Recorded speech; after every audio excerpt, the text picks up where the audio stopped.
This picture's Yeah, right Mr. inside the Master door. It is. It's there when I went there. He was younger though. Yeah. Good evening, Dr. Ray. How are you, sir? Very good. Good to see you and the board again at this time of year. It's amazing. It just feels like yesterday we were here talking. So, but it's good to be back, and I'm I can really assure you it's pleased. been 12 months. I don't know. I mean, Grandpa always said time goes faster as you get older, I believe. So, I'm really happy to have these ladies behind me presenting with me this evening. I have Mrs. Amy Lewis, one of our fine kindergarten teachers, Miss Tracy Jenkins, and Miss Carla Clayton, who are members of our PTO. So we're going to help you with tonight's presentation. Up on the screen, you'll see our 2015-2016 SIP, our school improvement plan for last year. The items that are highlighted in the red are those that we accomplished from the previous school year.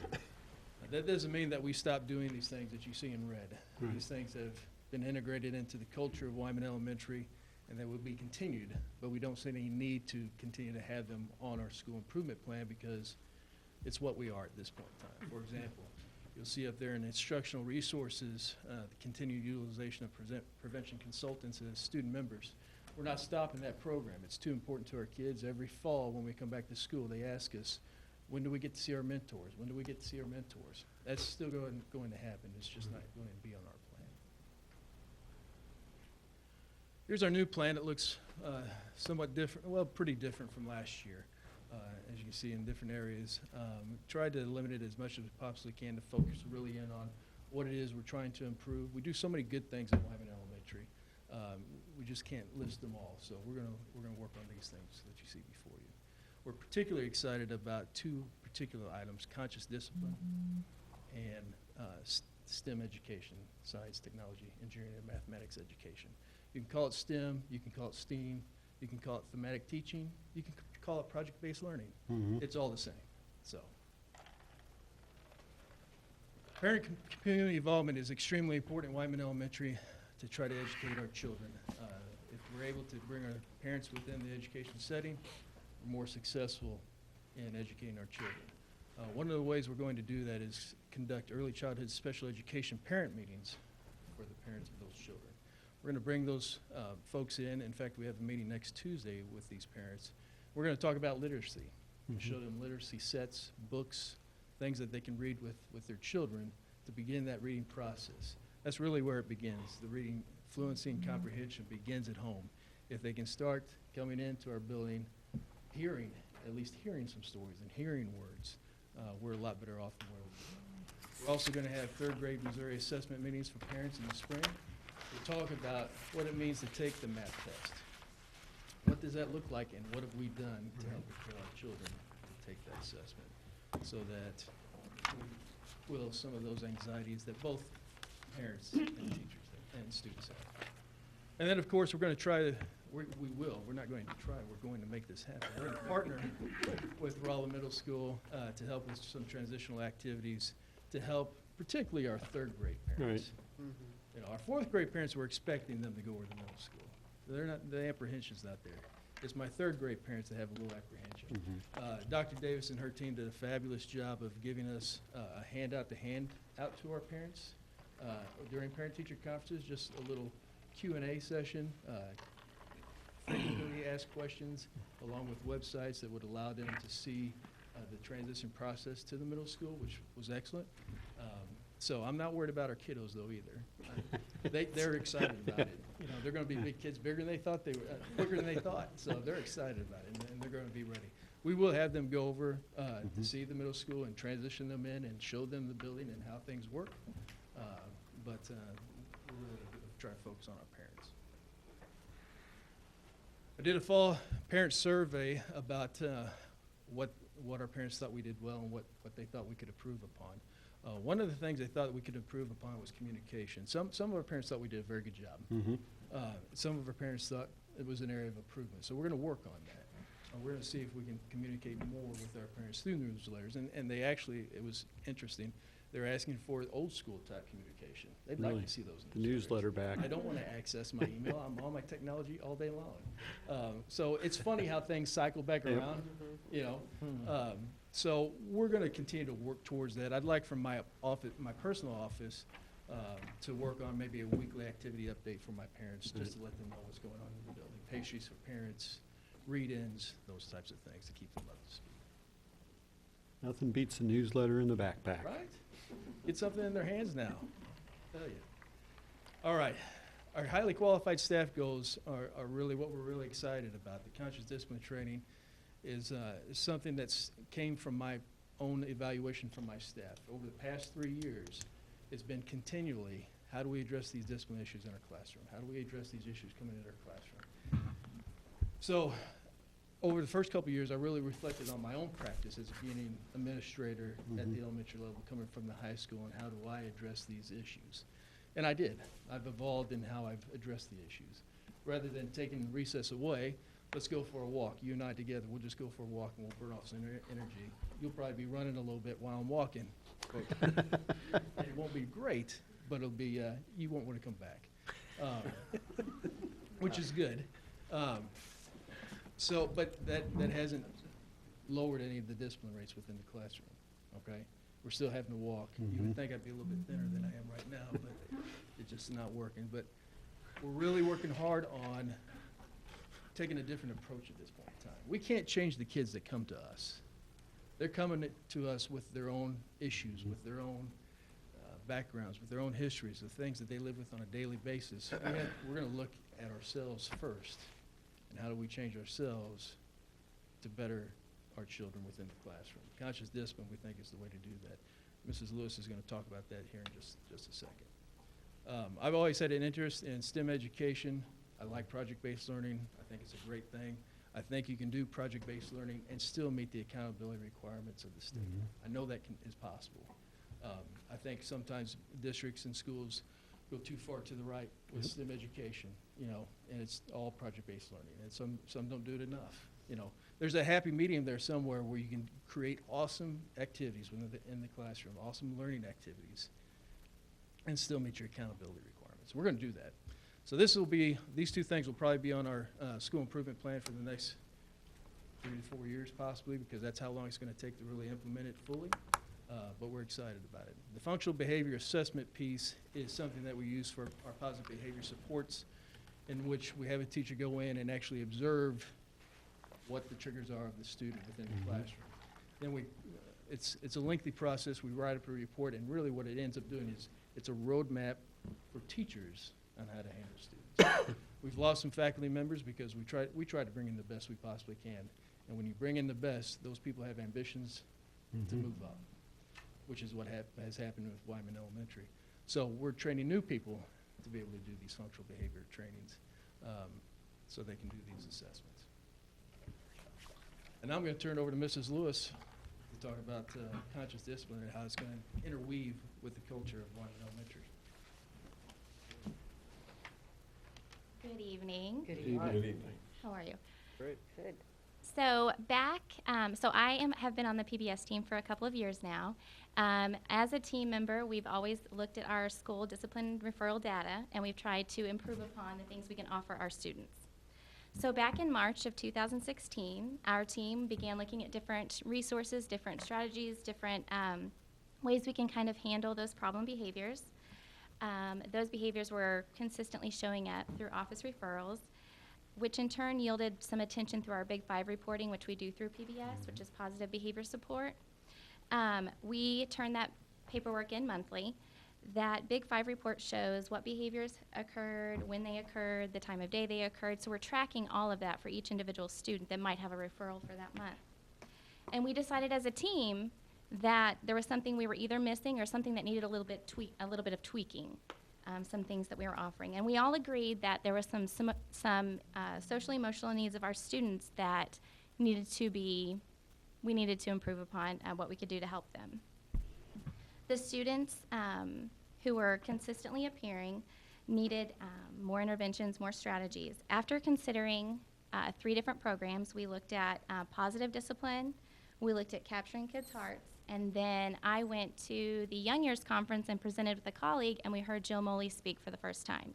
She's a conscious discipline representative. She spoke to us, and she definitely struck a nerve in all 3 of us. And we had moments where we laughed, we cried, and we could definitely see some improvement we could bring back to our building and offer to our students.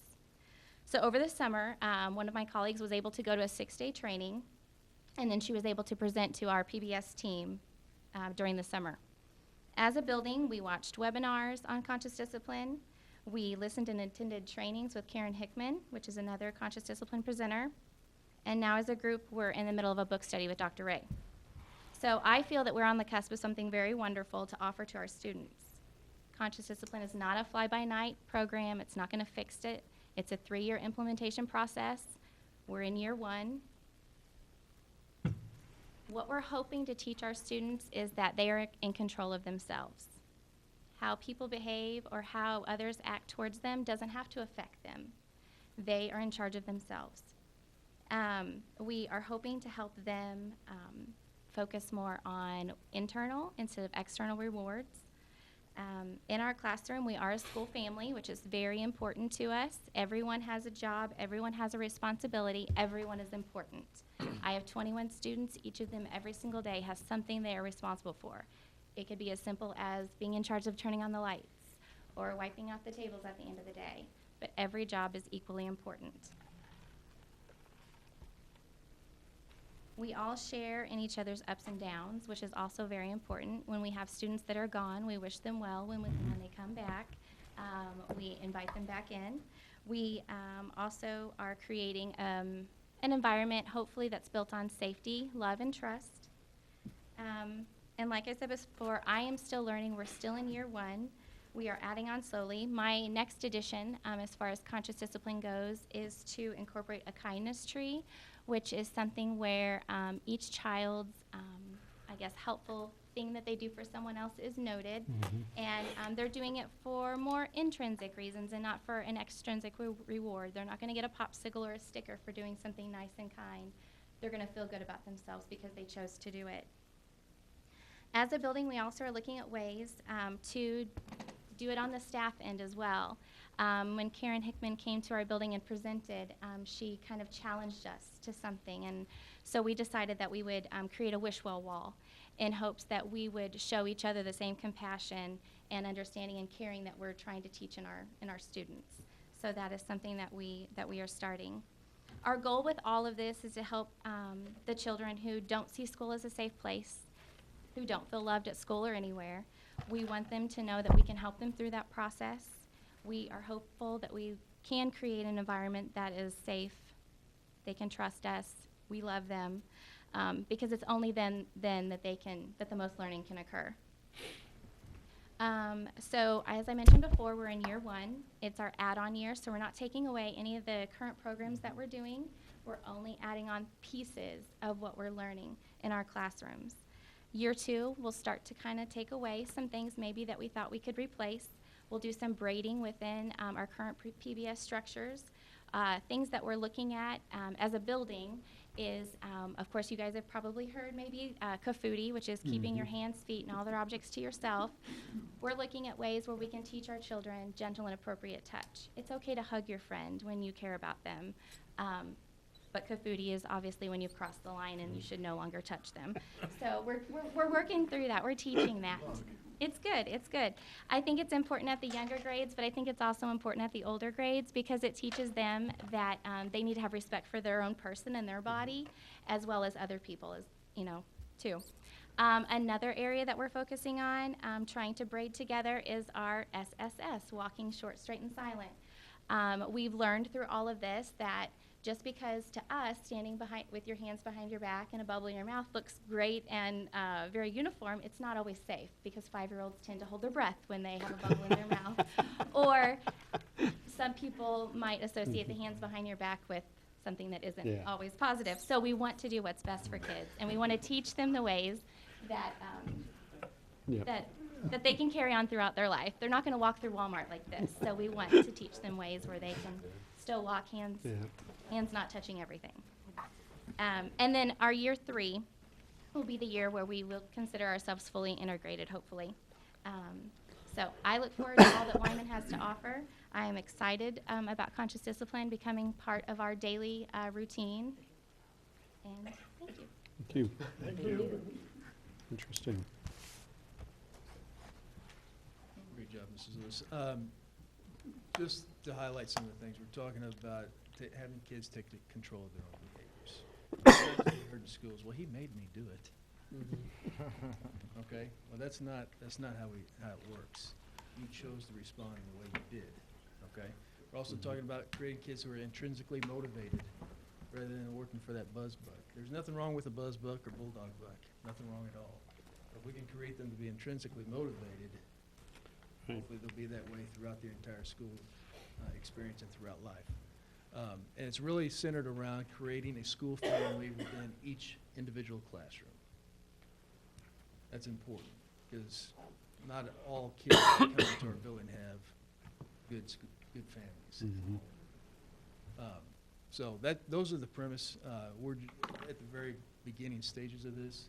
It's been interesting how the staff has reflected upon their own practices and become aware of themselves in dealing with children. Interesting. To be able to take a step back and take a breath, access their executive state and their wisdom to be able to react appropriately. Because sometimes, as teachers, we can snap back too. It's just part of being human. But we're working towards making something better. PBS, positive behavior supports, will still be at Wyman Elementary. It's just going to look a little bit different. So it's the next evolution in what we're trying to do. Can I, Amy, or maybe it's better that you answer this, maybe Dr. Ray. Are you guys at a point where we can send students that are practicum students or student teachers and from other areas to talk with them about conscious disciplines implementation, or is it too early? I would say that, yes, you could send practicum students to the book study group. Yeah. At this point in time, just to talk about how it looks different now than what it was before. Right. One of the great lines in the book is, managing behaviors is exhausting. Right. Empowering students to take control of the behaviors is rewarding. It's a great line in the book. It's resonated with me. So it's not going to be as great as it is 3 years from now, Right. but it can certainly we can give some insight to how things used to work in Amy Lewis's classroom as opposed to how they work today. Right. And how she's responding to students. Part of it's selfish, and I teach teachers that want to be teachers, and we often recruit from that group of all of us that do teach at various colleges. So Sure. It's nice to be able to point them to a tangible place where you're talking, you can connect theory to action, and somebody's actually learning it at the time. And I think that's very powerful. We talk about growing our own staff. That's pretty. The potential there is very powerful. So I didn't want to catch you too early, though. So. Well, it would be a great time for them to come in, just because we've had some slip-ups already, right? And we've had to go back to the book and say, well, this is really how we Sure. need to do it. So I think it would be useful. Or even, Mr. Hanson and Mr. Henshaw run the new teacher academy, and if we've got beginning teachers that are struggling, one of the topics is classroom management, that maybe if they're in another building, they're able to come over too. I'm just trying to think of ways that we could connect that. Maybe we ask them as part of their first year plan to sit in on part of the book study, but you'll be done with the book by the time we get. I'm just trying to find ways to connect others to that. Well, it's exciting because, I asked my staff if they would like a copy. They knew we were going through a book study. They've seen how things have been changed in some of these classrooms that are going through this book study. So I just threw it out there. Would you like a copy? You don't have to have one. You're welcome to have. We'll get them later. Yeah, I want So one. I want not one. everyone- You're one's supposed to coming get for me you. one. Okay. It's in the mail. But 30 of our faculty and staff No, stepped up and said, I do want a book. And one of the caveats is, I'm not going to buy you a book if you're not actually going to read it. Right. All right, you got to read it. And if I have to be involved in another book study, let's do it. Let's make it happen. And they might be able to get on the ground floor there with that process. So it's going to transform what this building looks like and what we're able to do with kids. I believe that in my heart. And the staff's excited about it. And if it helps our staff to be fresher for kids, without having to Yeah. manage behaviors on a regular basis, we're going to be much more effective educators for those children. I'm going to pick on you one more time. Okay. Because we do the spring surveys. The administrators do that as part of their evaluation. And one of the things we ask them to do is talk about how the spring survey informs the school improvement plan. I don't know if you picked up on what he said, but he said, from my survey, it's been pointed out to me I need to find different ways to discipline students. At elementary, as a former high school assistant, obviously it's different to get a kid's attention than it would be at the elementary school. So rather than creating something else for him to do to grow professionally, he's just taking what they're already doing in the building, and that's what true professional development and what the survey was supposed to connect to. So all of them will do that, but that's been on his for a couple of years, so good for you. The structural resources, as part of the CSIP plan Dr. Zoss referred to earlier in the meeting, we're always trying to incorporate more instructional technology devices within our classrooms as much as we possibly can. Our entire third grade, each classroom has a Chromebook cart, which is great. They're using it on a regular basis. If you come into my building at any point in time and walk down to my third grade classrooms, you're going to see laptops open. They're going to be utilizing Google Classroom. Kids are going to be engaged. It's going to be a good process. But that's not the end of it. We haven't reached the finish line with that aspect of it. We still have more work to do in that area. And we've just scratched the surface with Google Classroom. We're going to continue to look at that through all grade levels and see how it can be an effective instructional tool. This goal was actually on our school improvement plan from last year, looking to acquire some additional playground equipment. I met with our fine PTO a little over a year ago, and we talked about a vision of purchasing more equipment for our kids. So the PTO is taking it upon themselves to say, you know what, we're going to make this happen. We're going to start raising funds towards this endeavor, and I'm going to turn it over to Mrs. Jenkins and Mrs. Clayton to talk about the progress. Hi. I wish we were already putting the playground in right now, but that is not the case. So our goal was to create a playground where students of all abilities are able to play safely together. The area that you see is the best part of our playground. If you've ever seen the fenced-in area with the gravel that has stuff that's really outdated, we need to really modernize and clean it up. I have a kindergartner and a third grader. My kindergartner comes home with rocks filled in his shoes every day. I don't know how he walks all day long. So I have a personal goal as well as no more rocks. So we are anxiously looking forward to, we've applied for a grant from Burlington Northern Santa Fe Railroad as well as Lowe's Home Improvement. So we're looking forward to hearing back from them to see what they can help us with, but we are slow in the process, but we're getting there. I'm going to turn it over to Carla. Click. So let's talk money. All right, so right now in our playground fund, we have $12,495.10, which we're very happy for our 1 year. This is great. Some people that we'd like to thank, some companies specifically. We have Modern Woodman, Walmart, and Walmart Distribution Center, Legends Bank, the former Rolla Junior Club, and our wonderful parents and teachers and staff that have helped in our PTO fundraising that we've done over the last year. And then we also have money coming in from our box tops. So we're very proud of what we've accomplished so far. I know we still have a lot to go. I think we have to get to 30,000. But at least in the first year, I think we've done a really great job. And then I want to just throw out, don't forget about our Bulldog Holiday Bazaar. It is on November 5th from 9 to 4 at the Rolla Middle School. And of course, that's going to support all 3 elementary schools. And Wyman will be using their proceeds for the playground. Great. Very good. Thank you. Thank you. So we have a fabulous PTO and a great group of parents that have helped us work towards this. We get questions all the time, where's the equipment? We're working on it. It takes time. Equipment's expensive. It's a process that we have to go through. We're going to do it as quickly as we possibly can. And plus, the PTO has done this with me hamstringing them just a little bit because I told them no fundraisers. our community does such a wonderful job of supporting this district, you know, as seen through last spring with passing a bond and levy. We try not to fundraise if we can possibly keep from it. You know, we try to do things within our building budget or within the things we're doing for parents right now. So the carnival, proceeds from the carnival, Pete's Pumpkin Patch, all those things, you know, we've steered towards the playground. So going from $0 to $12,000 in a year's time is quite the accomplishment, with the caveat of minimal fundraising if we can keep from it. So they've done a great job. Student performance is always a high priority with Wyman Elementary. Over the last couple of years, I've demonstrated, shown my faculty and staff the correlation between reading levels and MAP performance.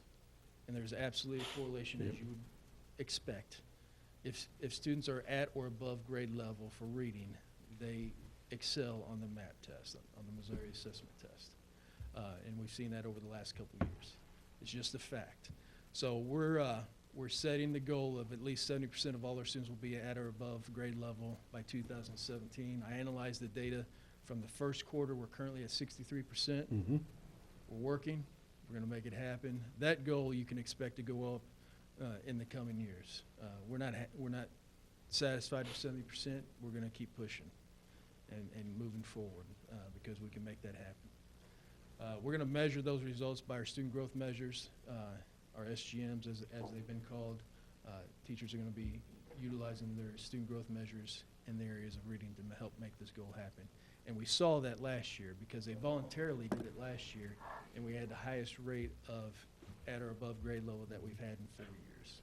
So we're moving in the right direction in that regard. Do you evaluate reading level at the end of the year, and then when school starts, do you do it again? Do you see a drop over the summer? There is some And regression. is there some Yeah. intervention you can do over the summer? Well, usually, you don't have to do an intervention right away because once they get back into the building pops and back reading up. again, it jumps up relatively quickly. Okay. Now, as we go along, as we're analyzing the data, if we see that a child is flatlined a little bit, then we move them into a tiered intervention at that point. Okay.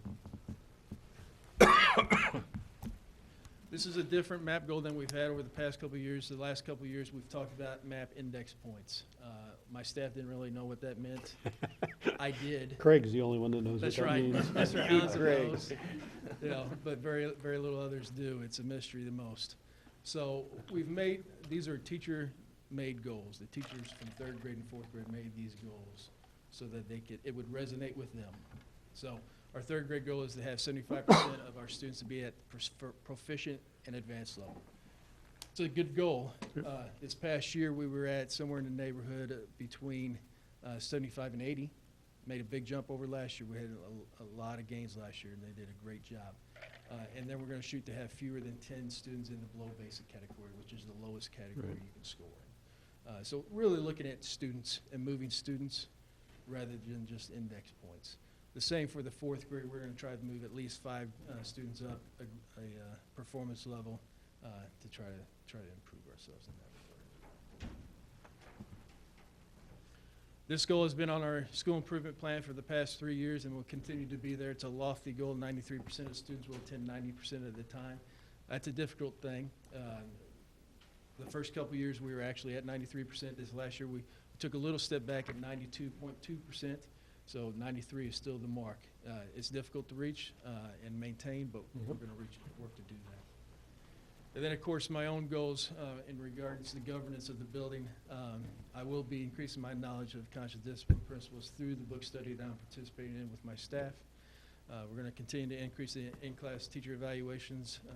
I didn't do an awesome job of that last year. This year, we're going to do a better job, and I think I've done that at this point in time. And then certainly need to increase my knowledge of the new Missouri learning standards as I try to lead the building forward. So it's an exciting time. It's a wonderful place to be. Parents love us, kids love us, and the exciting thing is we're getting better. So I'll be happy to answer any questions that you may have. And the transition to preschool is embedded in the plan? You know, it's for us. It's Yeah, in for my you, it's a own little- mind and yeah. the mind of my staff. It's going to be a relatively easy transition because we already have those Right. types of kids in my building. We've seen them at summer school. We've organized them. We're able to get them through lunch lines. They're able to carry their own trays. We know how it looks because we've lived it. Now, in terms of the organization of the rooms, there's a process that I'm going through with that to see exactly how many rooms we're going to need and where they're going to be at and those types of things. But we're excited about that, and it's going to be an easy transition process. I think the biggest fear from the staff that I've heard at this point in time is how many special ed kids are we going to identify once we go through the screening process? How will we address those needs? I think at this point that has to be a wait and see type thing to see where those numbers come back, and then develop a plan and see where we go from there. So. Good. You know, I was going to ask a question. Do you all track the percentage of students that don't come to school? I mean, like, you want a 93% rate of attendance. Yeah. Okay, that's 7%. Do you track that 7%? Like, is it always the same students? Do you see a... It is, because my attendance secretary gives me an attendance report every single day. So you know exactly which I students? know exactly who is missing on that particular day.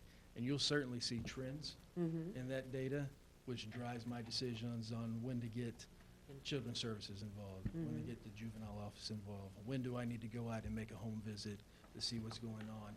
Do I need to set up something through School Messenger to set up a reminder to get the parent up, to get their kid up to get to school? We've done that before. So that's more on an individual basis, Jane, from the reports I receive every day. But certainly that's how we reach our 93% goal.